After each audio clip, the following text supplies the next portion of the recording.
तानिया का ससुर एक बहुत बड़ा सीनियर डॉक्टर है। उसने जो हॉस्पिटल्स खोले हुए हैं, उसमें उसने जो सीनियर स्टाफ रखा हुआ है, उसको भी उसने अपनी मेंटल कैटेगरी के मुताबिक रखा हुआ है।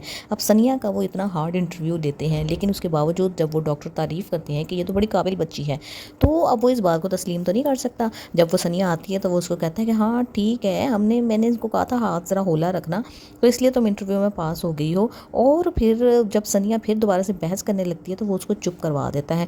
सनिया को पता है कि इस हॉस्पिटल के अलावा अब मैं कहीं भी काम नहीं कर सकती, लेकिन वो बार बार जब भी उसका ससुर कोई भी बात करता है तो अपने शौहर के सामने रोना धोना शुरू कर देती है। उसका शौहर कहता है कि देखो, ज़िंदगी में ऐसे मसाइल आते रहते हैं, ऐसा नहीं होता कि ज़िंदगी कभी भी मसाइल से आगे होती है या मसाइल से बच के गुजर जाती है। तो तुम इतनी टेंशन क्यों लेती हो? जब भी हमारा पर्सनल टाइम होता है तुम यही बातें लेकर बैठ जाती हो, यही रोना धोना लेकर बैठ जाती हो, और फिर तुम्हारी बातें सुनकर मैं अपने वालिद से भी लड़ता झगड़ता रहता हूँ और माहौल घर का बहुत ज़्यादा कशीदा हो जाता है। कभी तुमने ये देखा है कि मैं अपने बिज़नेस के मसले मसाइल लेकर तुम्हारे पास आया हूँ, या मैंने तुमसे डिस्कस किया है, या मैं रोया हूँ तुम्हारे सामने कि मुझे बहुत प्रॉब्लम्स का सामना है? तो वो कहती है कि नहीं। तो वो कहता है कि इसी तरीके से तुमने भी अपनी ज़िंदगी को लेकर चलना है और हमारे रिलेशनशिप को रिलैक्स रखना है।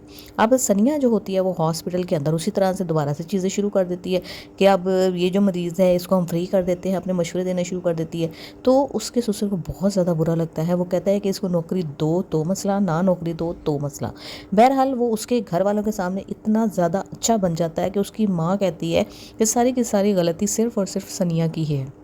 ना तो इसमें कोई बर्दाश्त है, ना इस बच्ची के अंदर है कि मैं अपने ससुराल के साथ बना कर रखूं।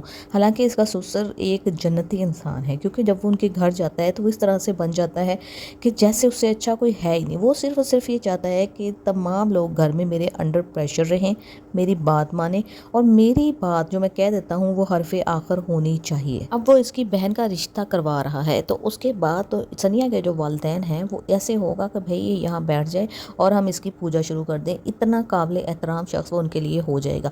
लेकिन उसी दौरान वो सनिया के ऊपर ज़िंदगी के दरवाज़ों को मज़ीद तंग कर देगा, उसकी डबल डबल शिफ्टें लगा देगा, क्योंकि उसको पता है इसको सज़ा देना बड़ा ज़रूरी है। सज़ा के अलावा ये कोई ज़ुबान नहीं समझती।